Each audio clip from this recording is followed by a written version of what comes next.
Good evening, and thank you for joining us. I'm Trey Gowdy, and it's Sunday night in America. Election day is 6 months away, but potential warning signs are blinking for both sides. Polling indicates former President Trump is leading President Biden in the battleground states of Pennsylvania, Arizona, Michigan, Georgia, and Nevada. At the same time, so-called election simulators forecast a Biden victory. Moreover, what does it profit a person to gain the presidency if you don't have the Senate for confirmations and judicial appointments? On that front, West Virginia looks like a GOP pickup, but what about Ohio, Arizona, Nevada, Pennsylvania, and Michigan? Media personalities on the left are sounding the alarm, not pulling the fire alarm like Jamal Bowman. They're not doing that. I mean it figuratively. It's very clear that Biden is actually worse off now 6 months from the election than Obama was and when Bill Clinton was. It should be a wake-up call. It's going the wrong way. It's not working. One thing appears certain, the race will likely come down to a few counties and a handful of states. And don't forget about the debates. 2 have been agreed to by the candidates, cutting out the Congressional presidential debates and cutting out Robert Kennedy Jr. It's feeling like a 50-50 election all over again.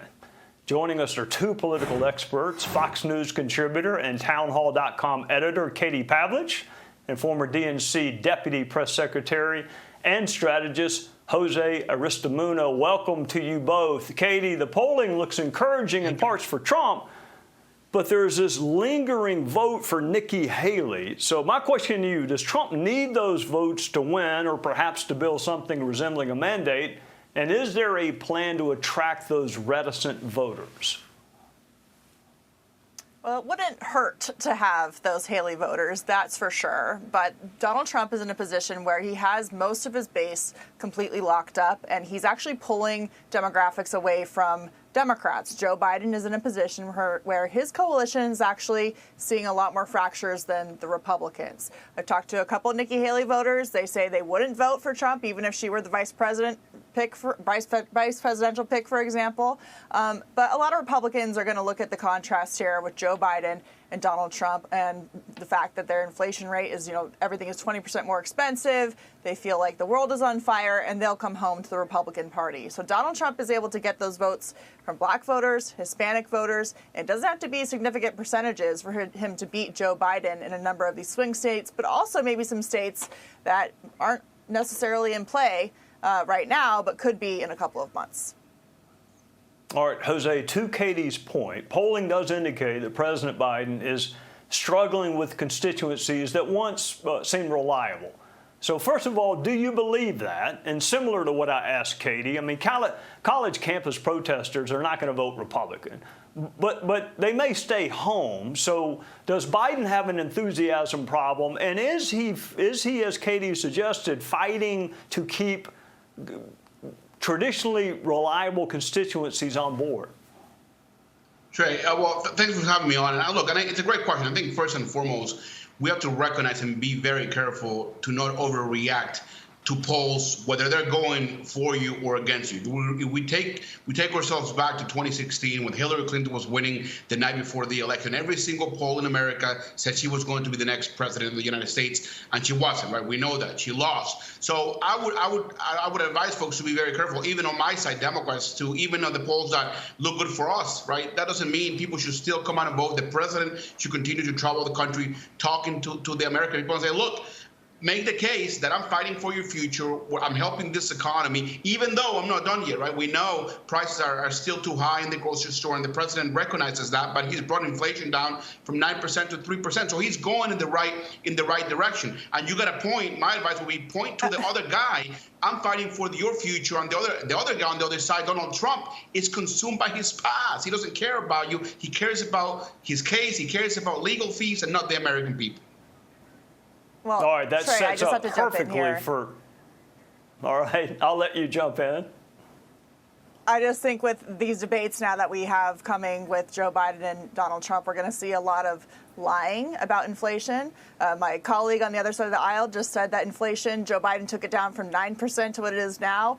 When Joe Biden came into office, it was 1.4%, and it went to 9% after Democratic spending. So you're going to see a lot of changing of the narrative here, a little bit of fudging of the facts on the issues.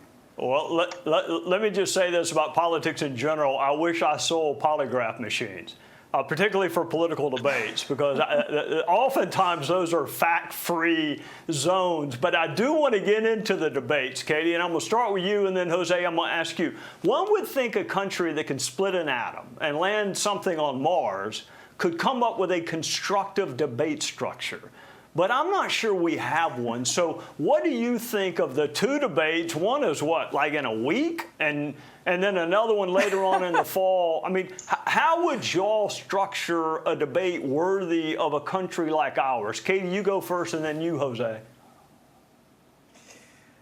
Well, the first debate is at the end of June, so we've got about a month to go here before the first one. It's untraditionally very early, ahead of both of the Republican and the Democratic conventions in July and August, so that's interesting. I would structure it as both candidates get to, they're respectfully in conversation with each other, and that there's less interruption from the moderator and less biased questions for typically the Republican side. And so I think that it'll be interesting to see them both talk about these issues. Donald Trump did well against Hillary Clinton in 2016.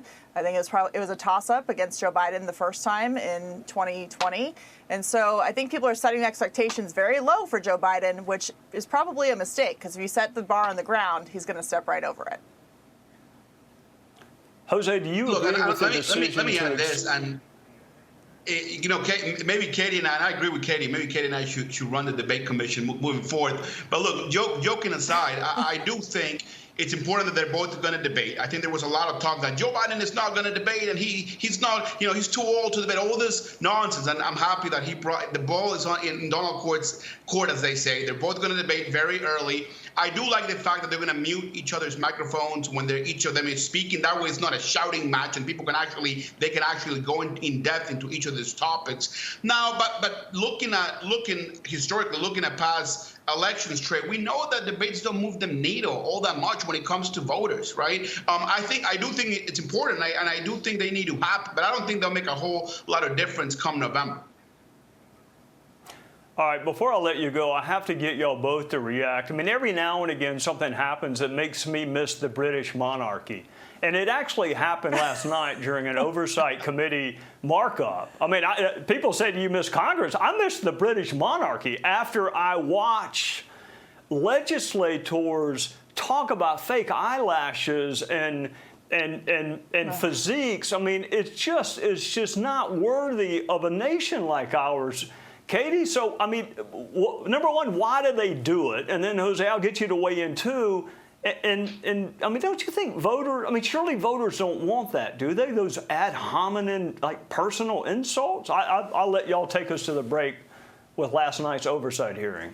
Please tell me what that has to do with Merrick Garland. Do you know what we're here for? I think your fake eyelashes are messing up. No, ain't nothing. That's beneath even orders. That is absolutely unacceptable. How dare you attack the physical appearance of another person? Are your feelings hurt? Oh, girl, baby girl. Oh, really? Don't even play, baby girl. I don't think I just think it's so embarrassing. And when you think of Congress, you think you're sending people there who have respect for the process and respect for the position. And when you start hearing about eyelashes and people's body types and screaming, when you're supposed to be dealing with very serious contempt of Congress charges for the Attorney General, that is quite debasing and undignified, and not something I think regular Americans would like to see from their representatives. Jose, look, I bet you agree that we can do better. That's exactly right. Look, it's no surprise that Congress has the lowest approval rating year after year, right? And it's with reason, right? Because they sometimes, it seems to me that they forget who they're there to serve, right? It's not each other; it's to serve the American people. So I think Congress ought to do a better job, and I really hope they do. Yeah, I can also tell you, I mean, it's also not persuasive. I mean, it may be ratifying for a very small part of the respective bases, but it is not persuasive. And I just think we're better than that. But y'all showed remarkable civility to one another. So y'all are disqualified from Congress, but you're welcome to come back anytime you want and join me on a Sunday night. I'm fine with Thank that. Thanks, Trey. Hey, Sean Hannity here. Hey, click here to subscribe to Fox News YouTube page and catch our hottest interviews and most compelling analysis. You will not get it anywhere else.